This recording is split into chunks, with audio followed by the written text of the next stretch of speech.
विद्यार्थियों, आज हम पढ़ेंगे संबंध बोधक पद परिचय।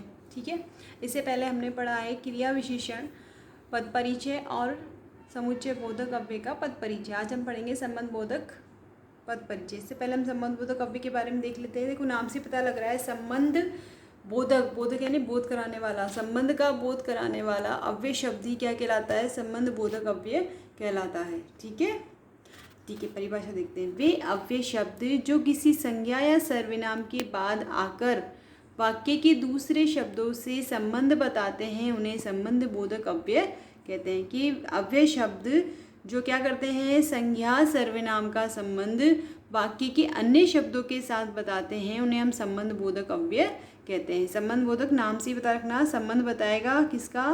वाक्य में प्रयुक्त संज्ञा सर्वनाम शब्द का संबंध अन्य शब्दों के साथ बताएगा, वह अव्यय शब्द ही क्या कहलाएगा? संबंध बोधक अव्यय कहलाएगा। हम उदाहरण से समझते हैं।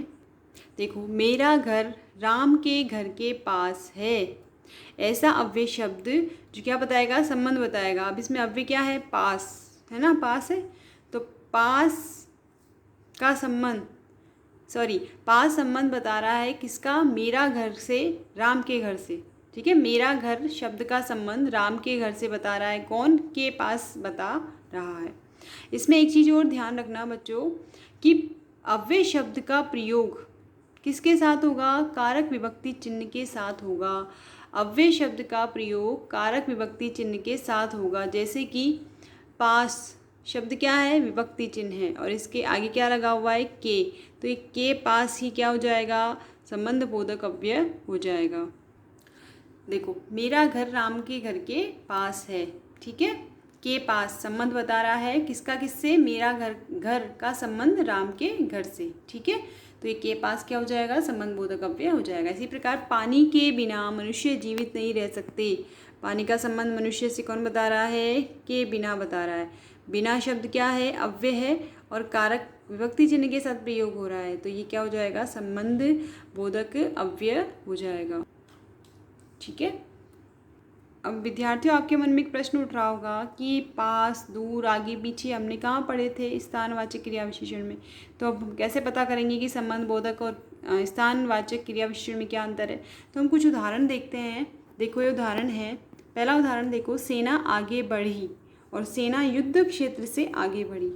ठीक है, सेना आगे बढ़ी, सेना कहाँ बढ़ी? आगे बढ़ी, तो ये क्रिया का क्या बता रहा है? स्थान बता रहा है, इसलिए ये क्या हो जाएगा? क्रिया विशेषण हो जाएगा। अगला उदाहरण देखो, सेना युद्ध क्षेत्र से आगे बढ़ी। युद्ध क्षेत्र का संबंध सेना से कौन बता रहा है? से आगे बता रहा है, तो ये से आगे क्या हो जाएगा? संबंध बोधक अव्यय हो जाएगा। कि जब अव्यय शब्द का प्रयोग कारक विभक्ति चिन्ह के साथ होता है, प्राय कारक विभक्ति चिन्ह के साथ होता है, तो वो संबंध बोधक अव्यय होता है। और बिना कारक विभक्ति चिन्ह के अगर अव्यय प्रयोग तो होता है और क्रिया की विशेषता बताता है। ठीक है, क्रिया की विशेषता बताता है, तो वो क्या हो जाएगा? क्रिया विशेषण अव्यय हो जाएगा। ये ध्यान रखिएगा। ठीक है, तो सेना आगे बढ़ी क्या हो जाएगा? स्थानवाचक क्रिया विशेषण हो जाएगा। और सेना युद्ध क्षेत्र से आगे बढ़ी क्या हो जाएगा? संबंध बोधक अव्यय हो जाएगा। ठीक है, अगला देखो, वह दीवार के ऊपर बैठा है, वह ऊपर बैठा है। आप मुझे बताओ। ठीक है, वह दीवार के ऊपर बैठा है, के ऊपर संबंध बता रहा है। ठीक है, और वह ऊपर बैठा है, तो क्रिया का स्थान बता रहा है कि कहाँ बैठा है, तो ये ऊपर वाला हो जाएगा संबंध बोधक अव्यय, और वह ऊपर बैठा है हो जाएगा स्थानवाचक क्रिया विशेषण अव्यय। अब हम पढ़ेंगे संबंध बोधक अव्यय के प्रकार या श्रेणियाँ। ठीक है, ये कौन कौन सी श्रेणियों में विभक्त किया गया है। तो पहला देखो, कालवाचक। पहला कौन सा है? कालवाचक, यानी समय का बोध कराए। ऐसे अव्यय शब्द जो समय का बोध कराए और संज्ञा सर्वनाम शब्दों का संबंध अन्य शब्दों के साथ बताए, वे क्या कहलाएंगे? कालवाचक कहलाएंगे। जैसे कौन कौन से हैं? पहले, बाद, पश्चात, उपरांत इत्यादि। उदाहरण से देखते हैं। इनके पहले क्या लग जाएगा? कारक विभक्ति चिन्ह लग जाएगा। ठीक है, कक्षा में राम से पहले कोई नहीं आता। राम से पहले, ठीक है, राम का संबंध कोई नहीं आता, कोई से बता रहा है, कौन? के से पहले बता रहा है, तो ये क्या हो जाएगा? कालवाचक संबंध बोधक अव्यय हो जाएगा। अब सिर्फ ये होता कि राम पहले आया, तो राम कब आया? वो क्रिया विशेषण होता, लेकिन से पहले ये संबंध बता रहा है, तो क्या हो जाएगा? संबंध बोधक अव्यय हो जाएगा। ठीक है, सभी उदाहरणों में ऐसे आप अपने आप कर लीजिएगा। अब देखो आगे देखते हैं हम स्थानवाचक, जो स्थान के बारे में बताए। ठीक है, ऐसा अव्यय शब्द जो स्थान के बारे में बताए, स्थान का बोध कराए और साथ ही संबंध भी बताए, वो इस संबंध बोधक अव्यय कहलाएगा। ठीक है, बाहर, भीतर, ऊपर, नीचे, आगे इत्यादि। उदाहरण देखो, इसी जंगल के पीछे नदी बहती है। जंगल, नदी कौन बता रहा है? संबंध के भीतर के पीछे बता रहा है, तो ये के पीछे क्या हो जाएगा? संबंध बोधक अव्यय हो जाएगा। तीसरा देखो, दिशा बोधक। ठीक है, दिशा का बोध करेंगे। निकट, समीप, और, तरफ। ठीक है, ये दिशा का बोध, ये शब्द दिशा का बोध कराते हैं और साथ ही संबंध बताएंगे, तो ये क्या कहलाएंगे? संबंध बोधक अव्यय कहलाएंगे। उदाहरण देखो, सूर्य पूर्व की ओर निकलता है। पूर्व की ओर, सूर्य पूर्व की ओर निकलता है, तो सूर्य पूर्व का संबंध की ओर से पता लग रहा है हमें, तो ये क्या हो जाएगा? संबंध बोधक अव्यय हो जाएगा। देखो, साधन बोधक, साधन, माध्यम। ठीक है, साधन यानी माध्यम। ऐसे शब्द, अव्यय शब्द जो साधन का बोध कराए, माध्यम का बोध कराए, वे क्या कहलाएंगे? और संबंध भी बताए, वे क्या कहलाएंगे? संबंध बोधक अव्यय कहलाएंगे। ठीक है, तो देखिए इसमें कौन कौन से शब्द आएंगे? माध्यम, जरिए, बिना और सहारे। उदाहरण से समझेंगे हम कि इज्जत के बिना मनुष्य की कोई कीमत नहीं है। इज्जत और मनुष्य का संबंध कौन बता रहा है? के बिना बता रहा है।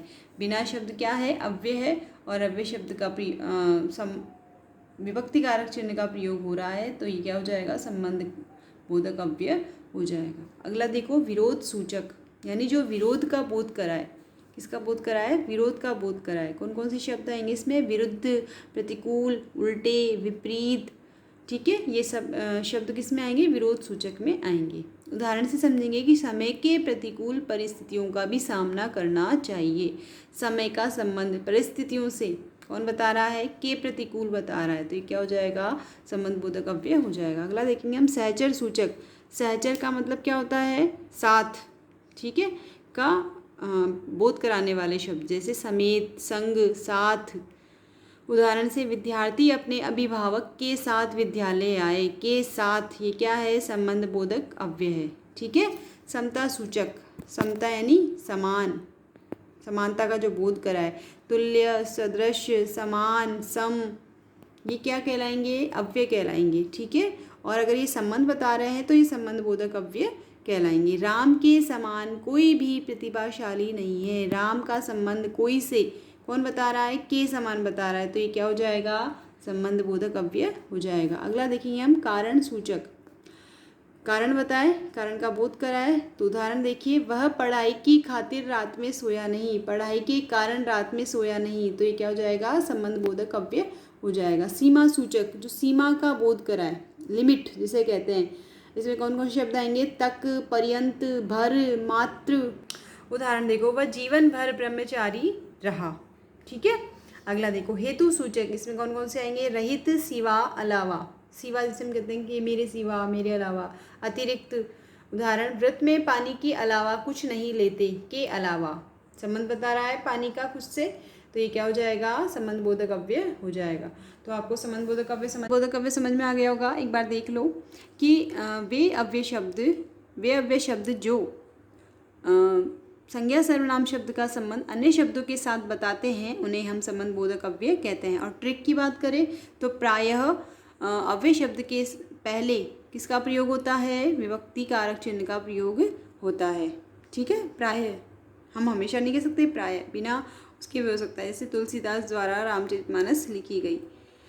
ठीक है, और क्रिया विशेषण में क्या है? जो अव्यय शब्द क्रिया की विशेषता बताएगा उसे हम क्या कहेंगे? क्रिया विशेषण कहेंगे। ठीक है, इसके प्रकार पढ़े हमने, कालवाचक, स्थानवाचक, दिशाबोधक, साधन बोधक, विरोध सूचक, सहचर सूचक, समता सूचक और कारण सूचक, सीमा सूचक लास्ट है, हेतु सूचक।